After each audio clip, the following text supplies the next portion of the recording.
Welcome to the Profit Answer Man, Amber De La Garza. It's great to have you join us today. Thank you for having me. I'm looking forward to our chat.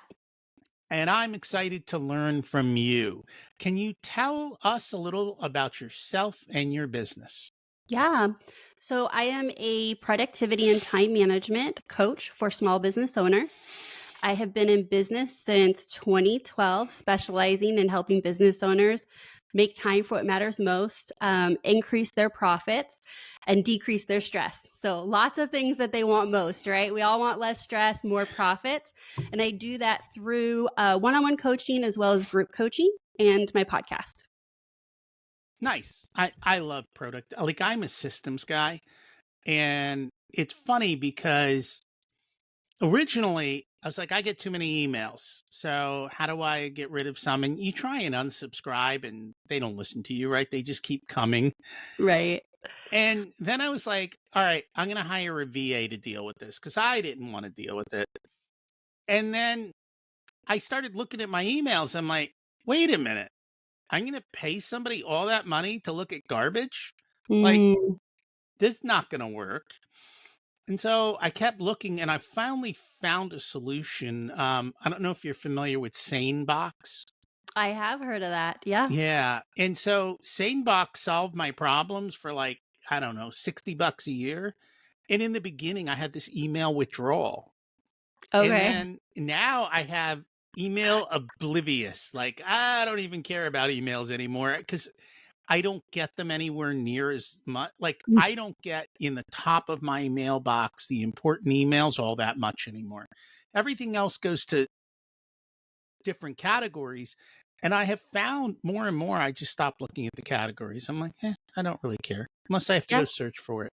It's And allowing you to focus on the most important ones. Yeah. it is. And it's saving me over an hour a day.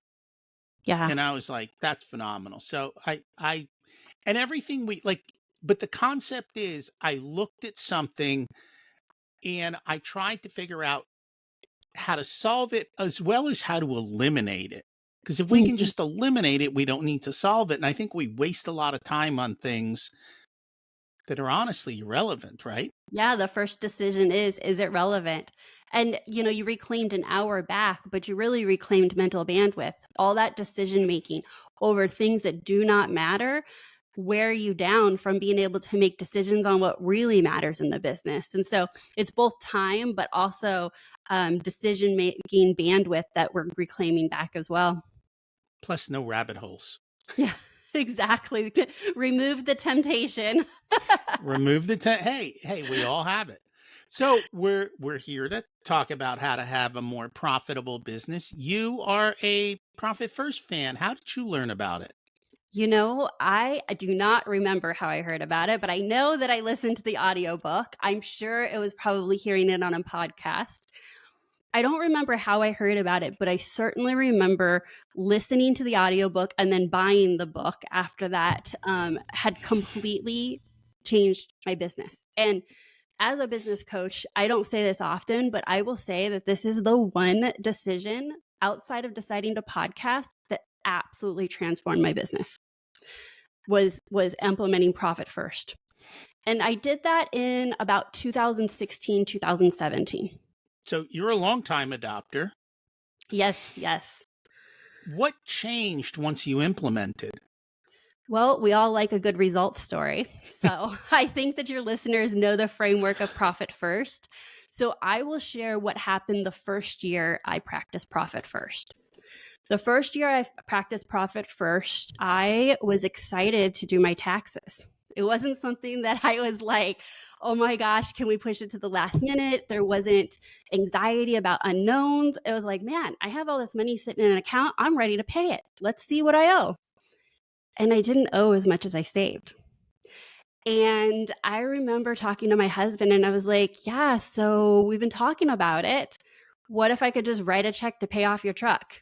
And that's what we did. That's what we did with the profits from the tax account after paying taxes because I was able to save so much more than was owed. And that was the beginning of the wins.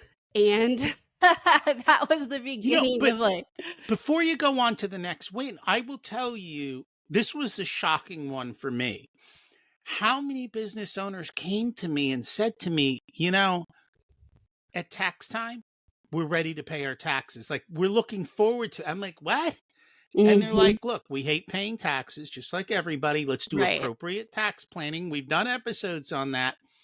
But it's the fact that they could just stroke a check. It was that Yeah. confidence, that success, and knowing that if there was extra money, it was bonus time for them, right? And you That's got to right. do what you wanted.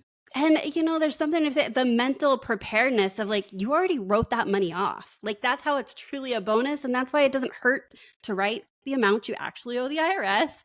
You're writing it and you've already been writing it every time you did your distributions, like in your head. Okay, that's off. It's not even count, just out of the calculations. So yeah, that really changed my the result made me, okay, we're going to continue to do this. Um, and then I just realized how beneficial it was. And I just started sharing it with business owners, because what flipped for me was thinking about my business, because I started my business in 2012. And when we first start our businesses, I think it's actually common, but there's a time where you have to keep reinvesting, right? You're going to take modest paycheck or modest draws, and you're thinking, I've got to get my business to a certain point, and that's going to take money. And when I read the book, I was like, why am I even doing this if I'm not taking a paycheck that makes sense for myself and my family? And it wasn't a either or, it was an and. How do I reinvest in my business and take a profit that makes sense for my personal goals?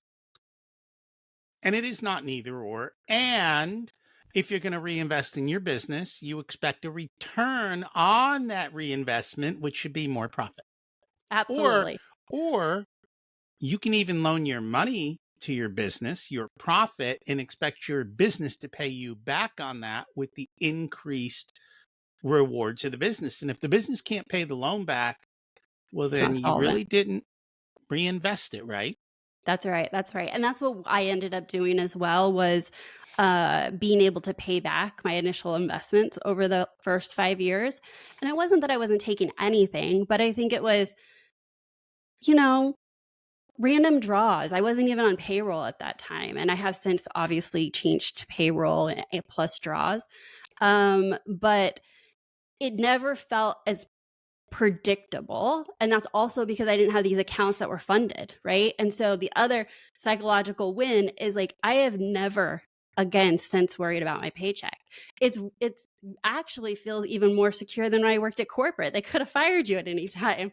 And so once I started funding my owner's draw account and realized I was able to put a nest egg in and understand my business, it felt more secure and consistent, that I knew that income was able to come into my household. And I think this is an area people don't understand about profit first. You start funding your pay, your tax, your profit. Just because you fund it doesn't mean you need to take it. As a matter of fact, you set your payroll up, and if your payroll account continues to build above and beyond, at some point you can think about a bonus. But what it really does is give you the ability to go, uh-oh, something went wrong for 3 months, but I still have enough money to pay myself. So my home life is secure. Now I can focus on my business and not be freaked out. As a matter of fact, I think you had that struggle, didn't you? Yeah. So in 2021, I got COVID, and I was really sick for 2 weeks.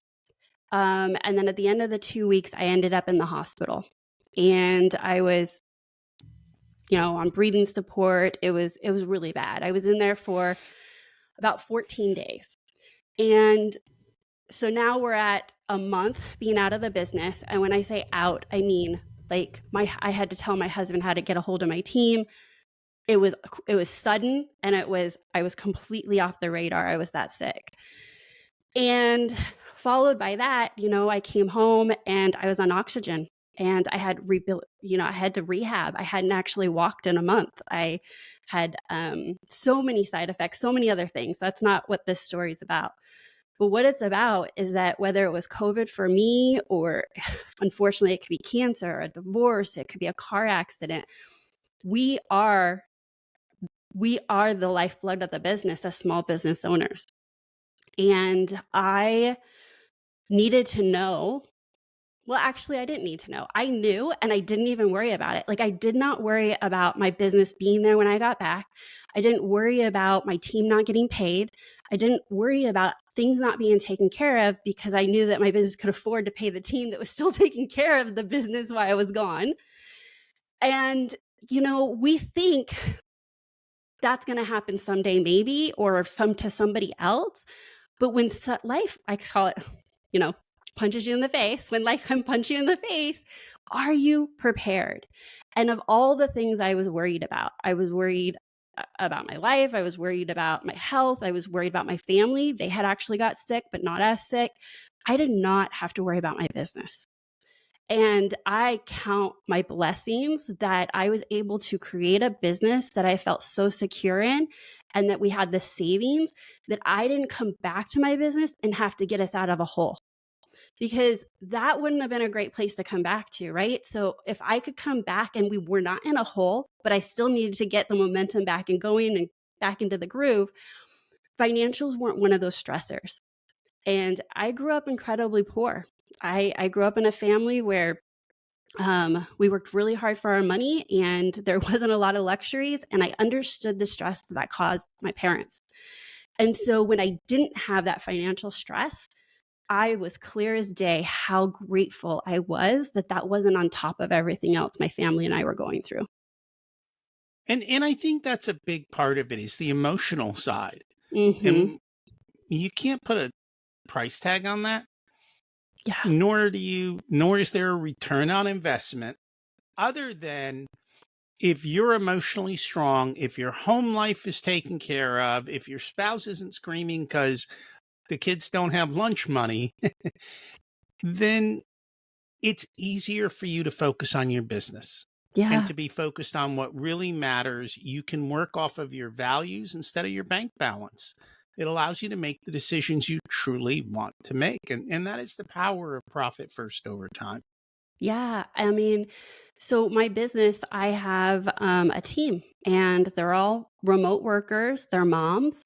And I feel a huge responsibility. I wanted to ensure that my misfortune wasn't becoming their misfortune, whether that was I couldn't pay them, their hours were cut, or maybe there wasn't a business to come back to. And so that is a value of mine. A value of mine is to run a profitable, healthy business, not just for myself, but for the team that I've created that got me here, that got the business here, that has supported me. I feel that that is my responsibility. And one way that I can live that responsibility out is through the strategy of profit first. Um, the other thing that you mentioned that kind of made me think of that is, in my world, when I'm teaching about time management and productivity, if you are completely stressed about finances, that trumps everything. Like, if you're not having consistent income, consistent business, if you're dodging creditors and vendors, there's no room for leverage because you can't afford a team. That will trump anything else, which the anything else is choosing the journey of entrepreneurship. Like, how do you want this to feel? How do you want to experience this? What else do you want time for other than running your business? And it's really difficult to focus on those things if financials are your number one pain point. And I don't disagree with you. Again, that comes back to emotions, right? When Mhm. when the money when you have money, you can solve problems. The problem is too many people throw money at their problems and then they don't have money and they still have problems because they didn't actually fix the problem. They threw money at the problem, which is Well not what we said. want to do, right? Well So said. you help business owners to be more productive without necessarily throwing money at the problem. No, How do you, I focus on behavior and habits and strategies. It's not about um that's very well said. I've had people come to me, or I've had clients that were like, if I can just hire an assistant, that will fix everything. And I was like, you realize that your chaos runs downhill, right? Like if you think you're gonna hire an assistant that's going to manage up and organize you and teach you how to plan your days and teach you how to prioritize what's the best use of your time, you're throwing money at it, and no matter how organized they are, they're going to feel like they're living in chaos. It's not going to last long. So that's a great example of people throwing money at trying to solve quote unquote productivity and time management issues with thinking someone else can come in and do this for them. Yeah. And you are correct. Like, I always tell people, well, there's two areas that I do this. One is marketing, and the other is in this area. You've got to build your systems and processes and then have somebody run your systems and processes, just like marketing. You've got to figure out why people are buying from you before you invest in marketing, because it's very expensive to pay for someone else to figure out what your clients want because they don't know. Yeah. And that's what happens, I mean, more often than not. So how do you help with these behaviors and changing the way they do things? Yeah. So I do this through either private coaching or group coaching. Before starting my business, many years before starting my business, I was actually a business coach specifically in real estate on business systems and how to leverage through building a team and business systems. And that experience and what I drew out of that was they literally had the strategies handed to them on a silver platter, but there was a disconnect with implementing because they didn't have any time to work on their business. They were only working in their business. And so, how I work with my clients is teaching them how to prioritize, how to create systems, or to hire, leverage through better leadership, the things that it takes to run the business so that they have more time to work on the business. And there's a lot of different tweaks to that. It could be business systems need to be addressed. It could be their team. It could be their business model. If you have someone that's working straight in firefighter mode every day, like just putting out fires, how is there any time left to think about what's next for the business? Like how to think like a CEO. Where are we going next? What's that next product? Because they can't get out of the today and right now. So all of that is done through coaching and training. The reason I had said that actually is the gap between business coaching and then starting my business is that I went out to answer this pursuit, reading, listening, consuming as much information as I could around time management and productivity to answer one question. Is time management a skill set that can be learned? Because there's a lot of people out there that think, oh, that's their personality. They can do that. They have the gene. They're just naturally organized. And while there are some personalities that tend to lean to that, I believe that I believe that time management and productivity are a skill set and that they are not the same as being organized. So somewhere on my bookshelf is the 12-week year, which Okay. is how to get more done in 12 weeks than most people do in a year. Are you at all familiar with that book? I'm a bit familiar with it. Yes. Okay. The reason I bring it up is that book and Profit First are both built on the same principle, which is Parkinson's Law, Yep. right? You will use up all the time and money allocated. Yep. So we help them not allocate the money. You're helping them not allocate the time, Yeah. right? To wasteful things. Yeah. So I actually talk and teach a lot about Parkinson's law. So in my world, and it does have to do with money too, but tasks expand to the amount of time given. And so Parkinson's law can work against you, and most of the times it does, but how do you make it work for you? And you can do that with time constraints of your schedule. You can do it with being very specific with what you're going to do, when you're going to do it, and for how long. You create these little buckets. We like buckets, right? Buckets of Hmm. for the money and the distribution. But if you look at your calendar as these allocation buckets that need to be filled up with specific tasks or projects, now you're making Parkinson's law work for you because you put some constraints to it. So I love talking about how that's working around us all the time, whether we know it are working against us all the time, whether we know it, and how we can make that work for us with some specific strategies. And that's what, for me, for time management, what I have found is certain things need time blocking. Certain things are things that need, like if I have a task that needs to be done in the future on a certain time frame or date or something, I find that if I just put it in a hole in my calendar, when that time comes, I just do it. Whereas before, when there was a hole in my calendar and there was nothing in the hole, I would spend 15 minutes trying to figure out what to do in the hole, and then the hole was done. That's right. That's right. And that brings up a good point that kind of closes a circle on the assistant thing. So, can an assistant help with your schedule and help you plan your day? Yes. And what I work with my clients on is, what about that other element for the person that puts it on their calendar and doesn't do what they say they're going to do? The self-sabotage, the shiny object, the reprioritizing and negotiating with yourself right before you go into your high value activity like marketing. So part of it is strategy of like, well, what should my schedule look like and what should I actually be focusing on that moves the business forward? And we can know that part of the equation. But the other part is, how am I going to show up? Am I going to show up consistently? Am I going to honor and do what I said I was going to do? Am I going to shut off distractions and interruptions so that that block of time I gave is my best? I'm showing up my best and I'm showing up giving it my best. Those are the other softer side skills that I work on as well with my clients. Because if it was just about strategy, we could have all just read a book. We really do know about time blocking, right? We know about prioritizing, but how do you actually implement that on a consistent basis when there's a lot of variables and temptations all around us? I do hard things first. Good.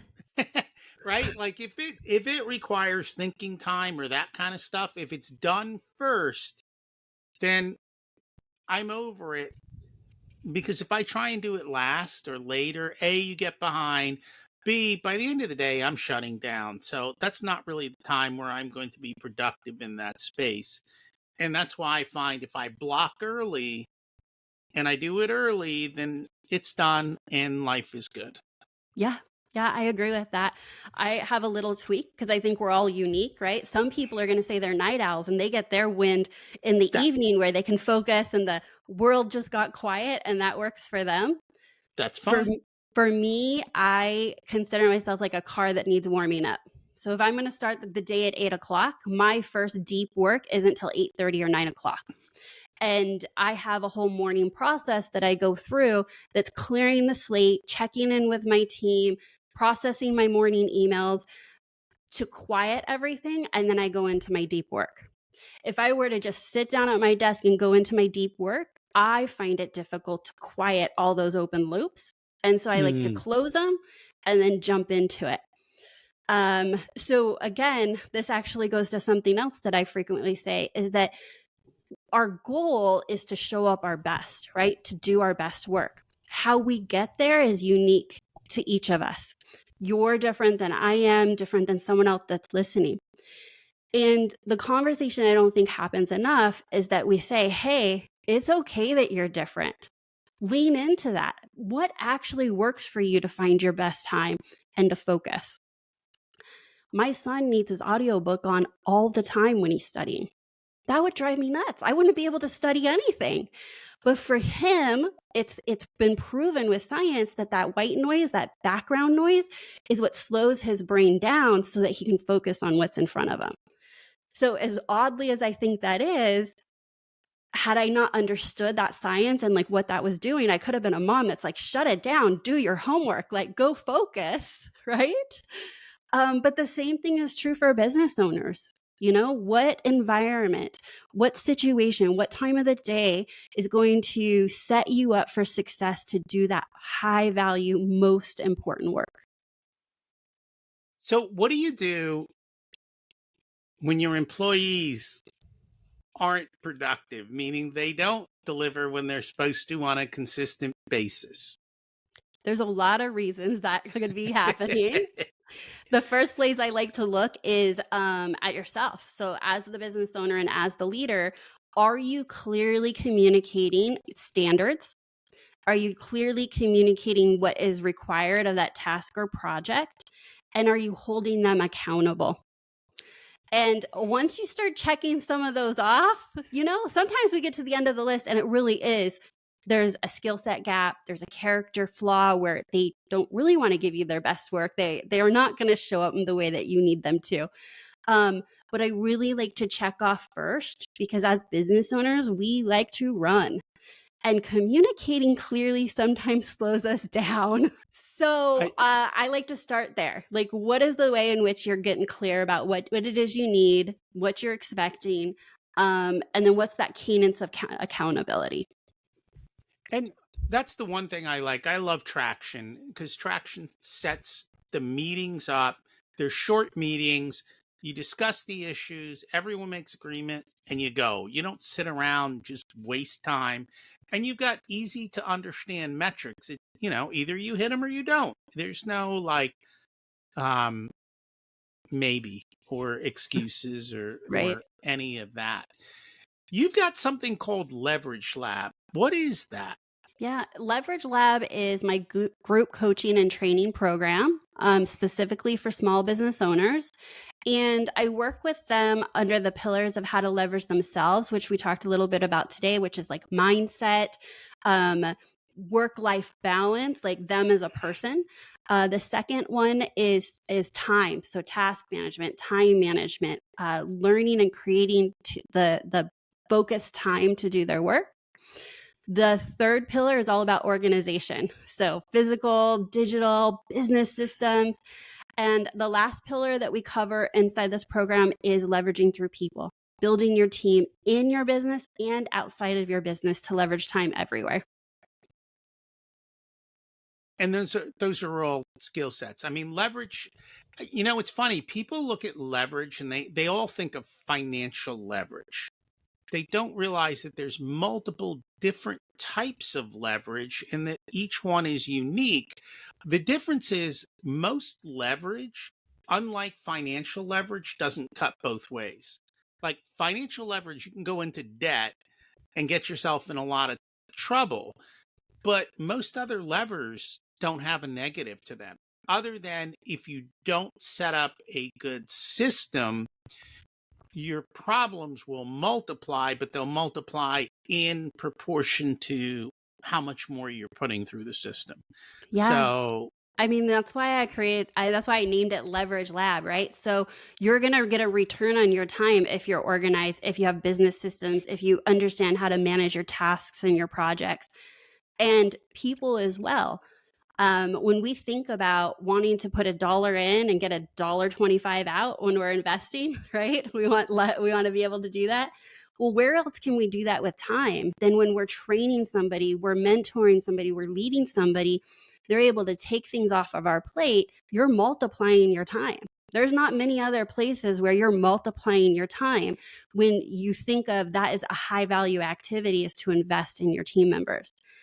And then the lab part is because it's an experiment. In each of those pillars, we have to find out what works best for us. And while they're underlying principles and foundations, what I have found works is having it be a bit customized for each of us because it's mhm. not a one size fits all solution. We really have to take into account our personality, our strengths, our weaknesses. And I found using a couple of things. One is an automated calendar. So, like for setting up appointments, even scheduling this podcast, you were sent a Oh, link yeah. Hmm. and they click on the link and they find an appropriate time, and it's just there's no back and forth. There's no, oh yeah, that was available but now it's not, and it everything goes so much faster with that, and that has been helpful. And the other thing that I really find helpful is checklists. When you have checklists, even if you're doing something over, like let's take the podcast, right? There's a certain amount of stuff that has to go on in the podcast. If we have a checklist, you just follow the checklist. You don't think, you don't put mental energy into it. Yes. You just crank through it, Everything gets done. You don't have to double check it. Did I do that? Did I not? No, it's checked off. It's done. As long as you build good systems and processes, which take time, um, it all goes so much easier. And I find for me, it's been super helpful. And then as part of that is removing steps. So like we're on a new platform now. We used to have to record the podcast, upload it to the computer, then upload it to the cloud. Now I just tell my editor, we recorded, here's your sign in, go get it. Once. I never tell him again. It's Hmm. just there. So I don't even have to communicate anymore. He can go into the system, see that there's new podcasts, download them himself, take care of everything. And so Yeah. it has made everything go so much faster. Yeah, I mean, those are great examples of leveraging technology. And then the opposite is something as simple as a checklist. We think it has to be all this technology and fancy, but it's as simple as a checklist will keep you on track, make sure nothing falls through the cracks. And checklists are incredibly helpful for holding those standards and accountability I was talking about earlier, right? It's clarity about what is required. It's accountability. Did it get done? Did it not get done? Yeah, so I love that you gave kind of extremes of both, because sometimes people get excited about productivity and time management and they're looking for the next program or the next technology that's going to fix the thing, and it's not always that, but there's definitely places that you can invest that will create efficiency, just like scheduling and calendaring. You know, it's funny because for the longest time, I was trying to figure out a way to create a system for me to do my weekly work, like prepping for clients. And we looked at Monday and we looked at all these different softwares that were out there. And it was driving me up the wall. Finally, I had a Monday expert come on and sit with me for an hour and show me how to do it all. And at the end of the conversation, I came to the simple conclusion: building a simple online Excel sheet would solve my problem, would do it. And now it is super easy to do. I have my checklist every week that's custom for the week because everything for the most part is pretty repetitive. And now my VA fills it out for me. So I don't even have to do it. So like it's just there. Yeah. And I the best system is the one you'll use. Yeah, for sure, for sure. And there is something to be said about not over engineering the solution, right? So for you, you didn't need a big project management system. And for others, Excel may not work No. the way and give all the benefits it needs. And it does need something else. And to your point, also, there is no perfect solution out there. like even if you were to create your own perfect solution, it would probably be great for you and one other person. Then everybody else would tell you how you should edit it and change it and update it, right? So you got to find the thing that fits your most important requirements, and then use it. And I know we're getting ready to close out, but I'll also say this: sometimes we use things and we want to go jump to another program, but we stopped reading the emails and going and watching the videos and the knowledge base, and we stopped learning about the program we already have, and we're not using all of its features. And then some new shiny object shows up in your inbox with great marketing and talks about these features, and long and behold, if you looked at what you already were using, it has those features. You're just not using them. So before you go jumping ship, make sure you understand whatever you have with project or task management. Do you understand all the features? Do you need training with it? Do you need to commit some time to it? And that will be a better investment than starting over in another program. And I think that is the big curve, is learning how to use it and learning what it can and can't do, and doing that before you invest all your time to make sure it's right for you. And I think that was for me, going through all those systems, I realized they were too complicated for me and they wouldn't do what I wanted in a simple, easy way. And so I just went to the basics. I And love it. A term I sometimes use that's all you often need to do. is, Yeah. I'm sorry to talk over you. I said a term that I like to use is, what's the path of least resistance? And for you, opening a simple Excel sheet is path of least resistance. And when you ask yourself that, that's usually the thing you're going to do. We're kind of lazy. Like, I mean, we think we want complicated, but if we can make something incredibly simple, we will be more consistent with doing it or using it. Here's the secret. Lazy people are the best because they figure out how to get it done with the least amount of effort. So I love lazy because, we just eliminate all the things that don't need to get done. There you go. If people would like to learn more about you or check out some of your programs, what's the best way for them to do that?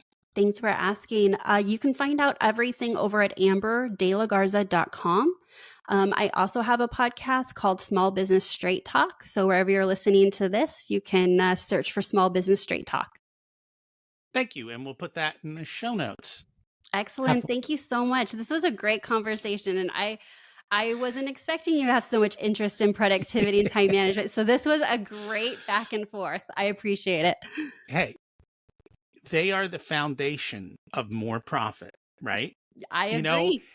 Honestly, the businesses I love are the ones that require no effort and make lots of money.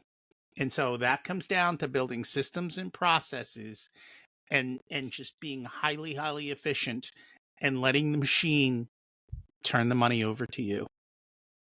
You got to love it. Yes. Thank you.